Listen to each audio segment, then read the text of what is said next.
Hello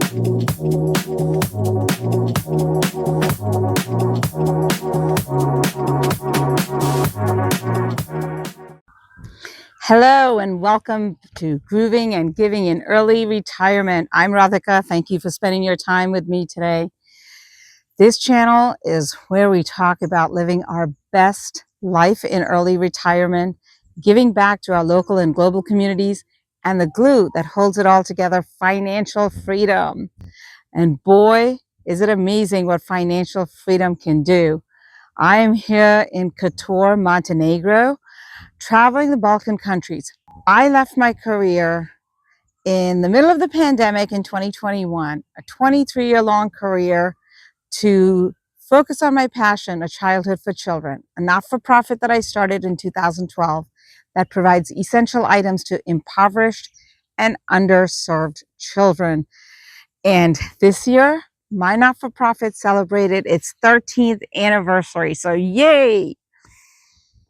In today's video, I want to talk about grooving in early retirement. What is grooving? It's following your passion, whatever yours is. Mine is my not-for-profit. The other passion I have is travel. And that's why I'm here in Kotor, Montenegro. But this video is not about Montenegro. It is about 34 unforgettable days on New Zealand's North Island. We spent 78 days in New Zealand. 44 of those days were in the South Island and 34 were on the North Island. The plan was to travel to the southernmost tip of the South Island to the northernmost tip on the North Island, traversing thousands of miles in a camper van named Orange Lava. So why New Zealand? Well, I covered that in the South Island video, so definitely check that out. But at a high level, my husband is a professional photographer, and this was mainly his work trip to build his portfolio. So travel strategy was really surrounding photography strategy. Links to his North and South Island videos are in the description below. Also, his photos are available for sale, as are his photographic services, should you want them. Check out his YouTube channel and his website. To make good photographs, you kind of have to be in the right location at sometimes at odd times, so you get the light just right when you're shooting, or you want to shoot it when other people are not around, which means you've got to wake up at the crack of dawn. Most people, when I tell them my husband is a travel photographer, amongst other types of photography that he does, a lot of people think that it's very glamorous. But I'll tell you folks, firsthand knowledge, it is not glamorous. It's a lot of work. Sometimes you're standing in the same place waiting for a cloud to move, waiting for the weather to change, getting up at really odd hours. So our strategy for this trip was really surrounding what John wanted to photograph and where he wanted to be at like sunrise or at night to photograph the Milky Way and things like that. The only way to do this was really to be in a camper van. And our strategy with the camper van was that approximately 1/3 of the days we would be doing freedom camping. And we use the Rankers app, by the way, to find freedom campsites. You can also use Campermate, but we found Rankers worked better. Another third of the days was going to be in the DOC campsites, Department of Conservation campsites, because they're in the national parks and you are right there in the middle of nature and scenery, the things that John wanted to photograph. And then a third of the days were going to be in paid holiday parks so that we could shower, we could cook, do laundry, all the things you have to do. And we use top 10 holiday parks, mainly because we got a discount once you get your card. We hopped from the South Island to Wellington for a couple of nights. We took the ferry over.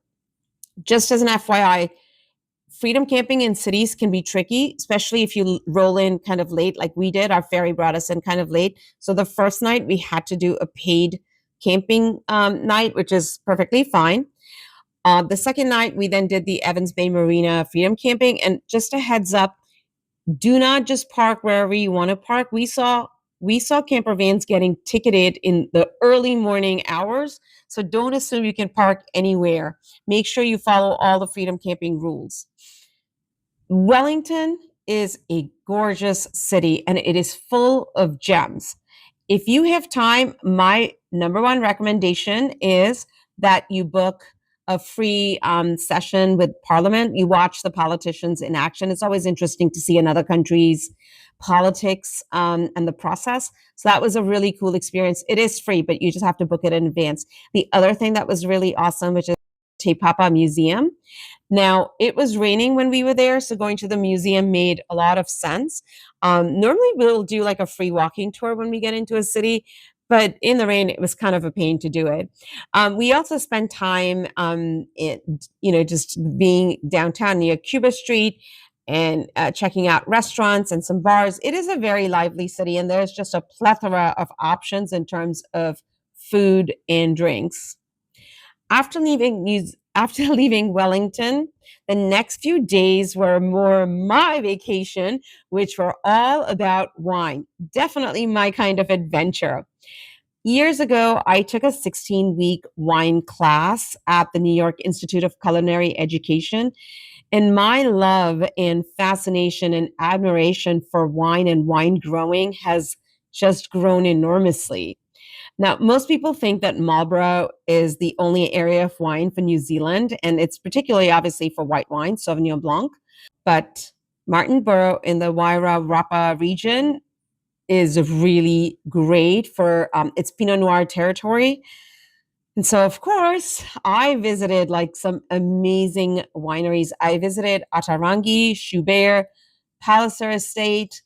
I mean, there are just a ton of wineries you can go to here. And it's really a fantastic experience. Next on the list, not done with wine yet, next on the list was Hawke's Bay. Hello, wine heaven. Hastings and Napier are packed with amazing wineries. I visited Craggy Range, Trinity Hill, Escarney, De La Terre. Hawke's Bay wineries are known for producing like a wide range of grape varieties, including Merlot, Syrah, Cabernet Sauvignon. They even do white grapes, Chardonnay, Sauvignon Blanc. Um, I mean, it's just a lot. Now, my husband doesn't drink, and he definitely does not like wine. Or so while I did all the wine tastings, he was working. He was photographing the landscapes of the area, and he was off doing work while I was also doing work, tasting wine. So we both had a work plan. I love the Hawke's Bay region, but we had to leave. Next, we had planned to hike the Tongariro Alpine Crossing, but poor weather made the call for us. And honestly, I was actually a little bit relieved and also disappointed. Years ago, I had done a trek to Mount Kilimanjaro. Check out that video. So I had sustained a knee injury and I was a little nervous about the Tongariro Alpine Crossing hike. It's a long hike and it's a one-way hike. That means there's no turning back. You're committed. So I was a little nervous about it. Sometimes decisions just get made for you and you just kind of keep going. That's what we did. We went up to Topo and we spent time there. We visited the Hookah Falls, which are really fantastic. And we also saw the Aratiatia Dam open and the water is just coming on in. It was really cool to see that. 1 minute there's no water and then the dam opens and boom, there's water. But again, Topo was a great area and we moved on along. We headed next to Opotiki and then out to East Cape, the easternmost point of New Zealand's North Island.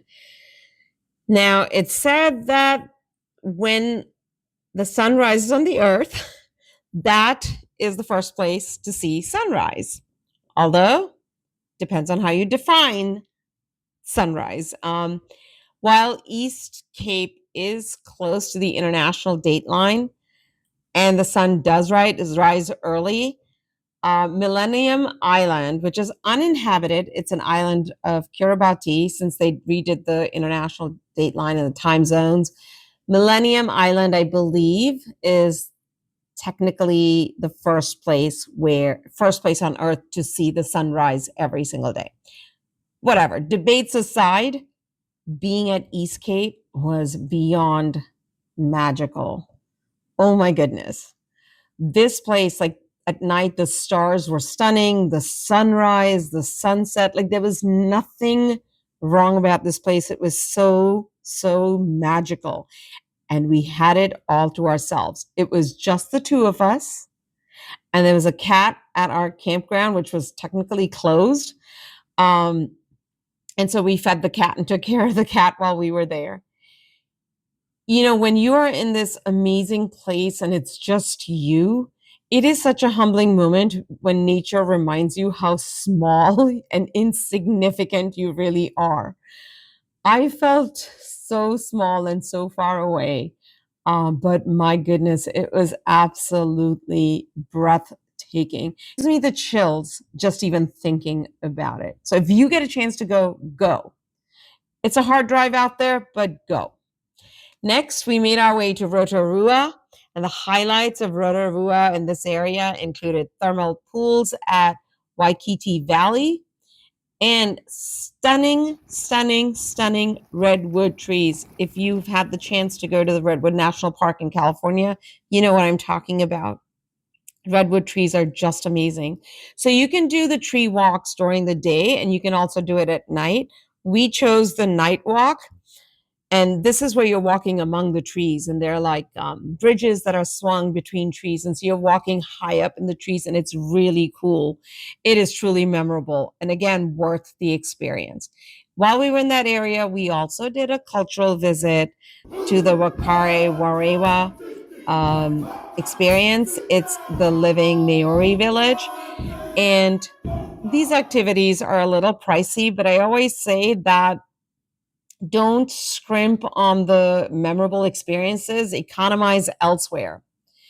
So let me tell you about the next experience, which is also a little bit on the pricey side. Mata Mata. We went to Mata Mata specifically to go to the Hobbiton movie set farm. We camped the night before at Firth Tower Reserve itself, a charming spot with like a little museum. So we were all Lord of the Rings fans, and it was a really great experience. It is touristy. As I said, it is pricey, but you know, you're going to do it once. This was our second Lord of the Rings activity, by the way. We visited Paradise in the South Island, which is where some of the scenes from the movies were filmed. So, Lord of the Rings fans. At the end of the tour, you get a drink and you get like this cup slash chalice at the end as your souvenir. So there you go. That's worth your 200 New Zealand dollars. After Hobbiton, we headed to Tauranga in the Bay of Plenty. Our one must do, funny enough, was at the top of the list was Bobby's Fish and Chips. It's a tiny hole in the wall place right on the water. I mean, the fish and chips were just outstanding. Yeah, we also visited Coolin Park and Mount Maunganui, which is a little, I think it's an extinct volcano. It's about 230 meters above sea level. And so you've got to hike up there. It's a really short hike. It's not that big of a deal. And the views of Bay of Plenty from up there are just stunning. After that, we made our way to the hot water beach on the east side of the Coromandel Peninsula. This is a nice little fun spot where you dig your own little hot water pools in the ocean. I just thought it was really fun. And there we crossed to Wangapua Beach in the Waikato region before we headed south on the west side along the Firth of Thames towards the Karangahaki Gorge. Folks, the Karangahaki Gorge is just the cup runneth over with stunning nature. This is an area with gold mining, but there are several walks, and it's just the valley is gorgeous. We stayed at the Dickey Flat campsites, which was a DOC campsite, and there are trails right from the site. But unfortunately, the day we were there, it was raining, so it was just us and a bunch of cows. From there, we skipped Auckland. We were saving it for later, so we headed northward to Waipu in Northland to visit the Milky Way glowworm cave. After our experience with the glowworm caves in Teanau, we were excited that there was another glowworm cave for us to visit, and this one is free. But at the time we did this, we went into the cave and you had to walk through like water to get deeper into the cave because you got to go deep in where it's dark to see the glowworms. Next, we headed north to Kawakawa and visit the Whangarei Falls and did a short detour stop in Mangapai. Oh, the hills of Mangapai, luscious and green. Folks, if you want time to slow down, these are the places you got to go to and just take your time. After we were done with this, we kept going and camped at Bahia Beach. And then the next day continued our journey through Kerikeri to Manganui and up Route 1 to Cape Renga. For days and days and days and months before, we had been talking about our journey, our route, and now getting to the northernmost tip of the North Island, it was overwhelming. Not only was the scenery majestic and stunning, it was just like you just feel how far away you are. It kind of felt the same way as you were at East Cape. We stayed at the Kapo Wirua or Spirits Bay campsite, which had stunning views in and of itself. It had stunning walks right from the campsite. And at night, you could see the light from the lighthouse come around. It's just like, this feeling of joy and contentment and bliss and peacefulness. It was just a stunning feeling. It's such a nice feeling. We went back to the Cape Ranga Lighthouse a few more times. Hey, we're still there. We camped there for, I want to say 3 or 4 nights. So it was really nice to be there. And when we were at the campsite, we would take our chairs down to the beach and have like our drinks on the beach, our coffee on the beach, dinner at the beach. It was just perfect. Like, as though things were not already perfect, there was a boat anchored there. And so, in my sunset pictures, I've got this boat in the picture, which is just like, wow. Leaving Cape Ranga was sad for me, but the trip carries on. And as soon I was sandboarding on the giant sand dunes, I think Cape Ranga was a little bit behind me. I've never been sandboarding, and there were people who hadn't either. So one of my suggestions is Nice one. start slow, pick a smaller hill, figure out what you're doing with your sandboard before you try to take on any of the big sand dunes. We saw at least 2 people get injured immediately. So I would say if you want this experience to be fun, rent the board and start slow. It is absolutely worth it to spend the money to rent the board. We headed south on Route 1 to Waipapakari to the 99-mile beach. The beach is spectacular and you can drive your vehicle on the beach, but we had a rental camper van, so that's a no-no under the contract. And with our camper van, we were not even going to try just in case we got stuck. We stayed on the West Coast, heading down to Waipoua Kauri Forest, visiting the largest known living kauri tree called Tane Mahuta, god of the forest. Tane is the Maori god of forests and of birds. And we visited other areas with the kauri trees. It's just a spectacular area. After the Kauri Coast, we started our way to Auckland, stopping along the way at the Honey Center.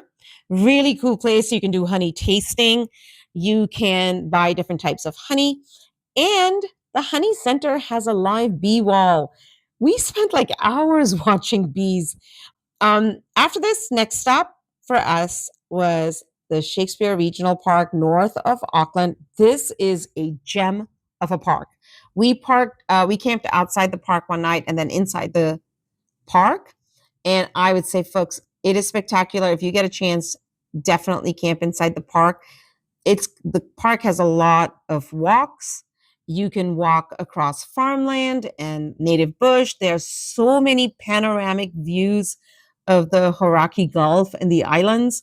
There are loads of trails. There's the Heritage Trail that goes through native forest and wetlands in farmland. There's also a historic site, including a World War II gun emplacement. This park has so much. It is like 4 thumbs up from us. After the regional park, it was time to head to Auckland to return Orange Lava. Boy, that was a sad, sad day for us. It had been our home for 68 days. It was a weird feeling that we were leaving our home behind and that we were going to be homeless at this point, which is a weird feeling because, of course, we had a hotel room. So we spent 5 days in Auckland, really enjoyed the city. We went to Waiheke Island. We did a whole bunch of things in Auckland. It's a great city. Our trip was now coming to a close. We had been away from home for 84 days, and boy, this journey had been amazing. And it was time for this chapter of New Zealand to close. But a new chapter was soon going to be written with our next trip, so no worries. I hope this video helps you plan your trip to New Zealand's North Island. Happy trails, and thank you for watching.